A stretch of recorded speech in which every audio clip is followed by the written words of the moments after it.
Para pemirsa sebangsa dan setanah air, saat ini kita telah memasuki bulan Ramadan 1443 Hijriah. Di bulan yang berbahagia ini, kami mencoba berbagi akan arti pentingnya puasa dalam kehidupan. Perlu diketahui, puasa dalam bahasa Arab disebut dengan istilah saum atau siam, yang artinya menurut kamus adalah menahan diri. Dan secara prinsip sebenarnya puasa bukan hanya dilakukan oleh manusia, tapi seluruh alam secara rutin setiap tahun juga melakukan puasa. Di daerah tropis, di saat musim kemarau, air tanah menjadi surut, kelembapan udara sangat kering, semua tanaman menggugurkan daunnya, mengurangi fotosintesis, yakni kegiatan memproduksi zat makanan yang dibutuhkan untuk pertumbuhan tanaman.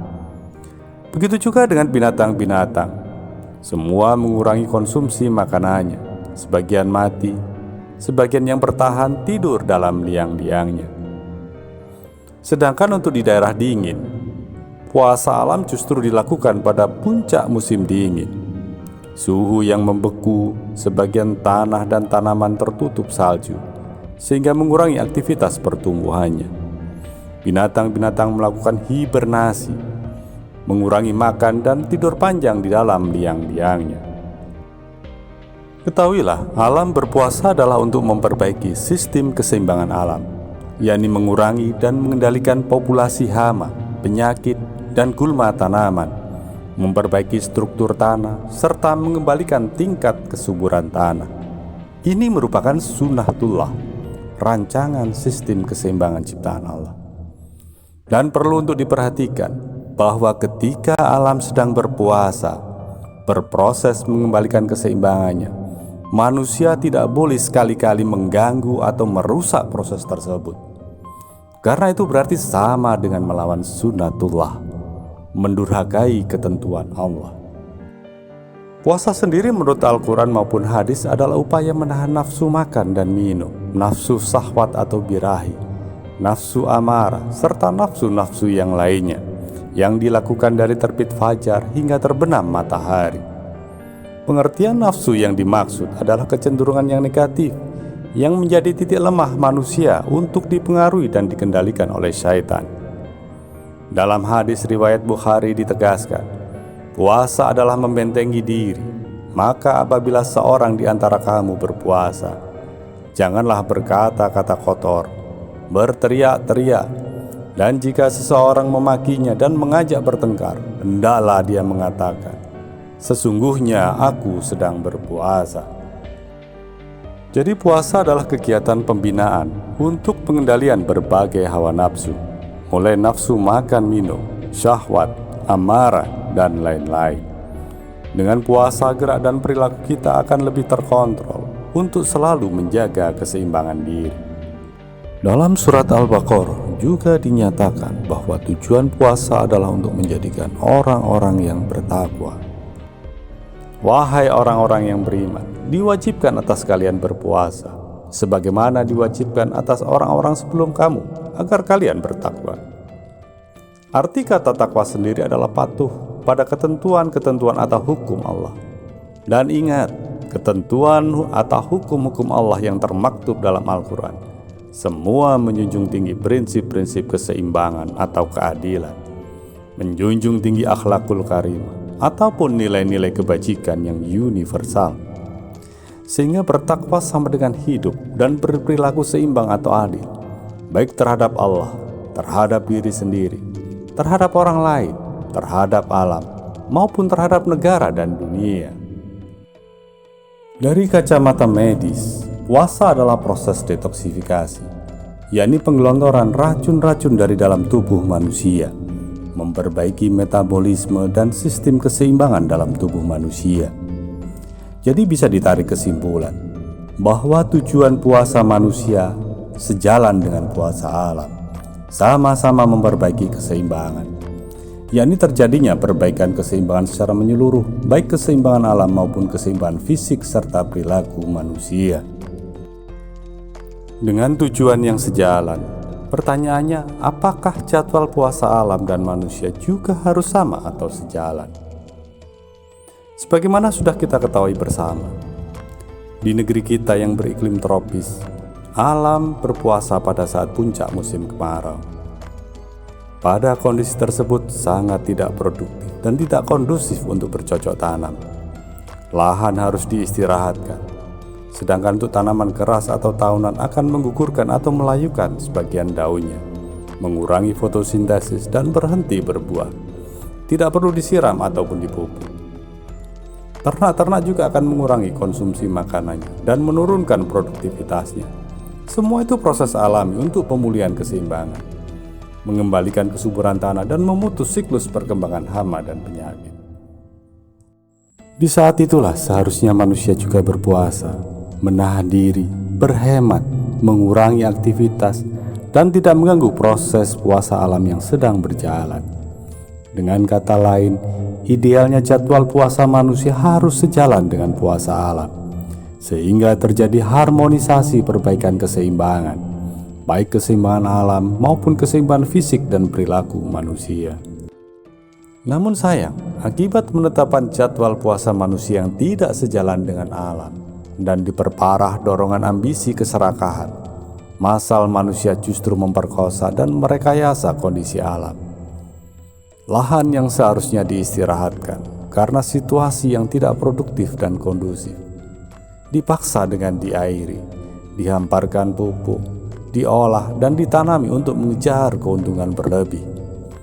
Siklus perkembangan hama dan penyakit menjadi tidak terputus, tapi justru berkembang. Populasi hama, tikus, burung, serangga, dan lain-lain meledak. Wabah penyakit tanaman semakin semarak.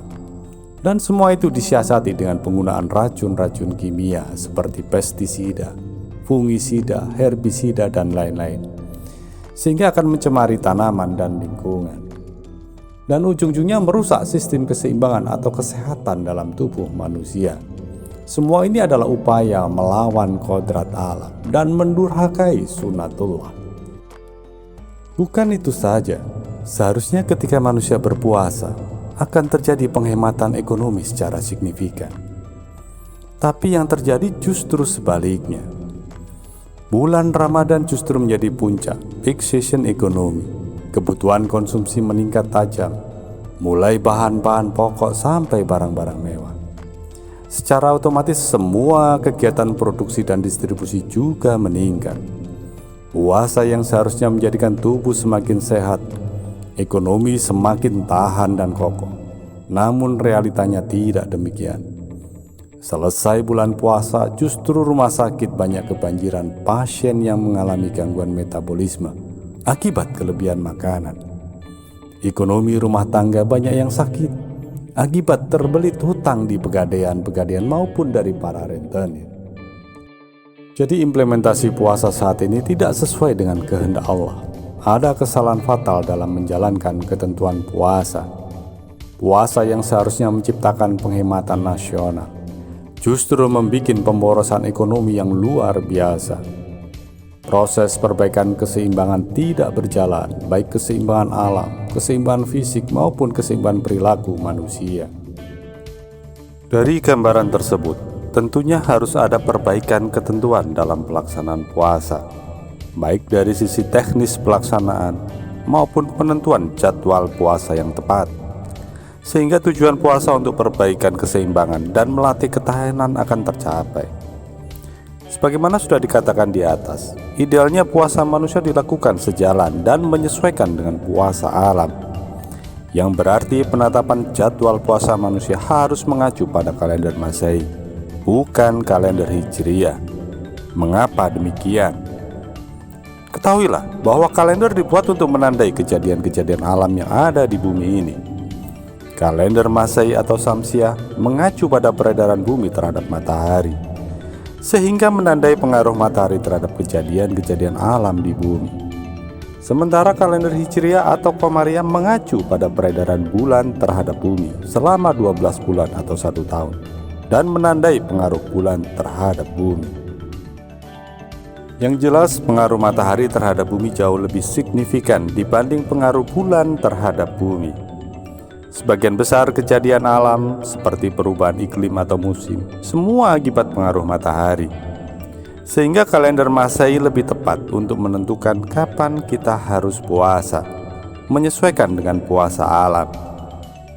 Namun sayang, sebagian umat ada yang berpikiran sempit dan jahiliyah, justru memisahkan dan membenturkan antara kalender Masehi dan kalender Hijriah. Kalender Hijriah adalah kalender milik umat muslim, sedangkan kalender Masehi adalah kalender milik orang-orang kafir. Ini adalah fanatisme yang tidak berdasar dan sangat menyesatkan. Kalau orang berpikir waras, mereka akan memandang bahwa kalender Syamsiah atau Masehi, kalender Qamariyah atau Hijriah, dan kalender-kalender lainnya adalah saling melengkapi, menandai semua kejadian-kejadian alam di bumi. Semakin banyak jenis kalender, semakin lengkap kita bisa membaca kejadian-kejadian alam, dan akan mampu membuat perencanaan yang lebih tepat dengan menyesuaikan kondisi alam. Jadi sekali lagi saya tegaskan bahwa semua kalender-kalender adalah saling melengkapi, dan kalender Masehi harus dijadikan pedoman utama, karena dominasi pengaruh matahari adalah yang paling besar terhadap kejadian-kejadian alam di bumi. Coba kita telah lebih mendalam.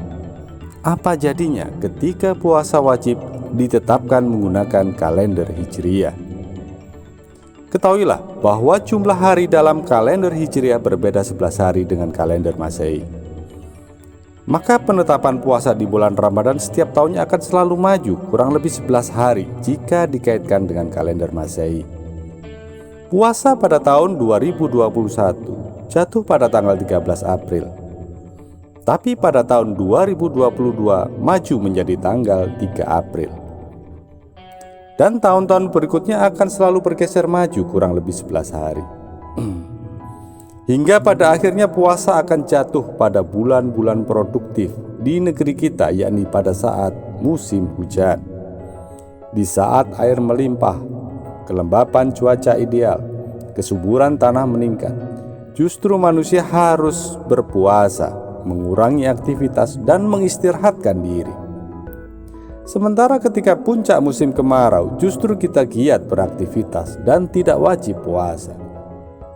Ini akan menjadi kontraproduktif, melemahkan ketahanan pangan dan ekonomi, melawan sunatullah dan merusak sistem keseimbangan. Jadi lebih tepat jika jadwal puasa mengacu pada kalender Masehi dan ditetapkan pada puncak bulan kering atau kemarau. Dari uraian di atas, tentunya akan muncul pertanyaan di benak kita. Bagaimana dengan ayat Al-Quran yang menyatakan perintah puasa dilakukan di bulan Ramadan? Alternatif kata Ramadan dalam kamus bahasa Arab bisa berarti nama bulan dalam kalender Hijriah, yakni bulan Ramadan, bulan antara Sya'ban dan Syawal. Tapi kata Ramadan juga bisa berarti kering atau kemarau. Jadi kata Syahrul Ramadan bisa bermakna bulan kering atau bulan kemarau, atau bisa diartikan bulan yang kurang produktif. Jadi mana yang lebih tepat di antara kedua makna tersebut? Jika kata Ramadan diartikan nama bulan dalam kalender Hijriah, maka jadwal puasa manusia seringkali tidak sejalan dengan puasa alam, bahkan berlawanan, sehingga merusak keseimbangan dan melawan sunatullah. Sementara jika kata Ramadan diartikan kering atau kemarau atau kurang produktif, maka jadwal puasa manusia ditetapkan dalam puncak musim kemarau dan akan selalu sejalan dengan puasa alam. Kemudian pasti akan muncul pertanyaan, bagaimana dengan hadis-hadis yang secara gamblang menyatakan bahwa puasa ditetapkan di bulan Ramadan, bulan antara Sya'ban dan Syawal? Nah, jawabannya cukup simpel.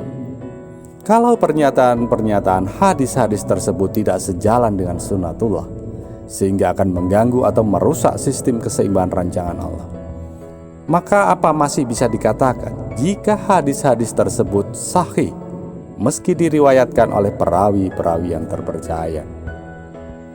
Apakah mungkin Muhammad sang Rasulullah yang merupakan hamba Allah yang paling patuh membuat ketentuan yang melawan sunatullah, yang justru akan merusak keseimbangan ciptaan Allah? Nah, silakan Anda renungkan dengan akal sehat kalian. Jadi esensi dari puasa adalah perbaikan keseimbangan, baik keseimbangan alam maupun keseimbangan fisik dan perilaku manusia. Dengan puasa akan melatih ketahanan pangan, ekonomi, dan sosial. Dan itu sangat dibutuhkan bangsa ini dalam menghadapi tantangan dan berbagai ujian ke depan yang semakin berat. Apa salahnya jika pemerintah mengadopsi puasa menjadi program wajib negara? Tentunya dengan menyesuaikan istilah-istilah ataupun simbol-simbol keagamaan menjadi lebih general, sehingga bisa diterima oleh umat beragama yang lain. Satu lagi, di dalam bulan puasa ada sebuah kegiatan yang menanamkan dan memperbaiki keseimbangan sosial ekonomi, yakni zakat sebagai program perbaikan keseimbangan sosial ekonomi. Nah, bagaimana dengan penjelasan lengkapnya? Simak kelanjutannya pada sesi berikutnya.